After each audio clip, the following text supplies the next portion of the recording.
की बात करते थे, बंटवारे की बात करते थे। यहां आकर के वो भी कह रहे हैं कि हम 450 रुपये में सिलेंडर देंगे।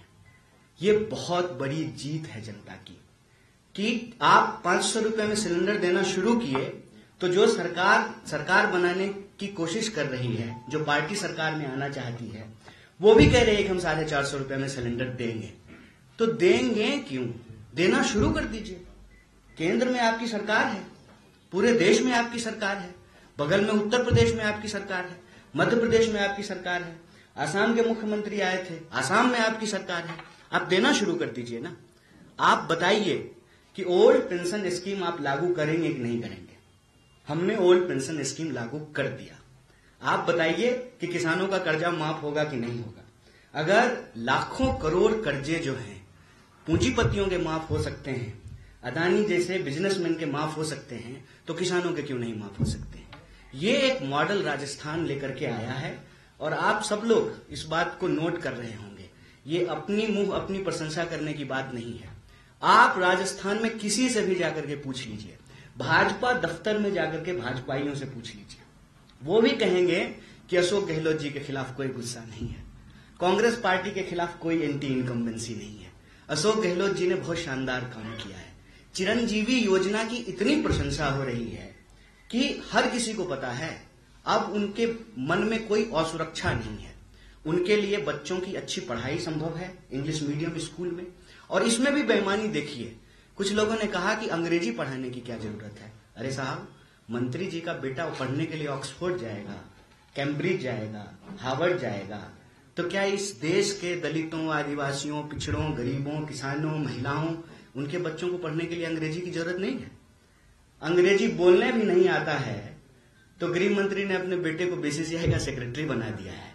तो हर कोई तो देश का गृह मंत्री नहीं है ना कि उसका बेटा बीसीसीआई का सेक्रेटरी बन जाएगा। तो ये एक मॉडल राजस्थान लेकर के आया है और ये मॉडल जनपक्षीय मॉडल है, ये मॉडल जन कल्याणकारी मॉडल है। इस मॉडल में वही बात को दोबारा रीइंस्टेट किया गया है जो डेमोक्रेसी का मतलब होता है, जनता का, जनता के लिए, जनता के द्वारा। हम जनता के टैक्स से ही सब कुछ करते हैं। मंत्री जी का हवाई जहाज भी जनता के टैक्स के पैसे से ही खरीदा जाता है। 20,000 करोड़ का सेंट्रल विस्टा भी जनता के पैसे से ही बन रहा है।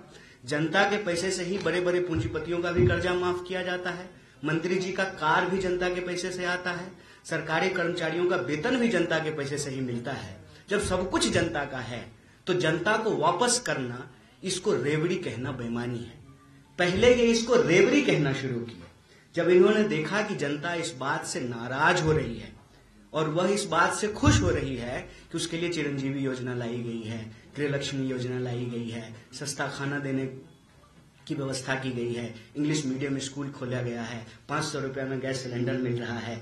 जब देखा कि जनता इस बात से नाराजगी जता रही है तो अचानक से उन्होंने जो है अपने बात को पलट दिया। बात पलटने में तो भाजपा माहिर है। पहले जो है उन सारी योजनाओं को वो रेवड़ी बता रहे थे। जब जनता ने उसको कहा कि ये रेवड़ी नहीं है, हमारा अधिकार है, ये हमारा राइट है, ये प्रिविलेज नहीं है, ये हमारा राइट है, और जब जनता के अंदर इस बात का असर होना शुरू हुआ, पहली बार आप देखेंगे कि सरकार के खिलाफ राजस्थान में कोई एंटी इनकम्बेंसी ही नहीं है।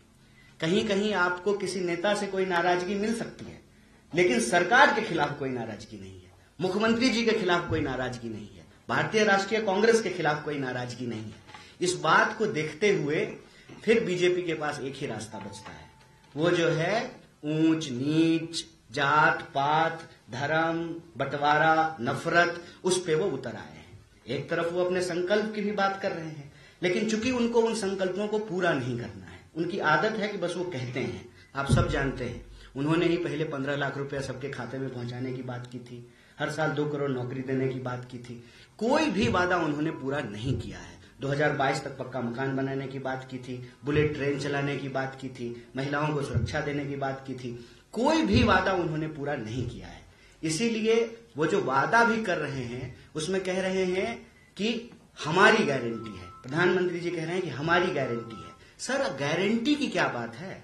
आप तो हैं प्रधानमंत्री, कांग्रेस से ज्यादा देश में आपकी पार्टी की सरकार है, आप लागू कर दीजिए ना। जिस तरीके से भारतीय राष्ट्रीय कांग्रेस ने राजस्थान मॉडल बनाया है, आप बताइए कि ये मॉडल जो है आप स्वीकार करते हैं कि नहीं करते हैं। आप इस पे स्टैंड लीजिए कि आप ओल्ड पेंशन स्कीम लागू करेंगे कि नहीं करेंगे। आप स्टैंड लीजिए कि आप चिरंजीवी जैसी योजना लेकर आए। नमस्कार, मैं हूं मानक गुप्ता। अगर आपको हमारा ये वीडियो पसंद आया हो तो इसे लाइक और शेयर जरूर करें, और हां, हमें सब्सक्राइब और फॉलो करना ना भूलें ताकि आप देश और दुनिया की कोई खबर मिस ना करें।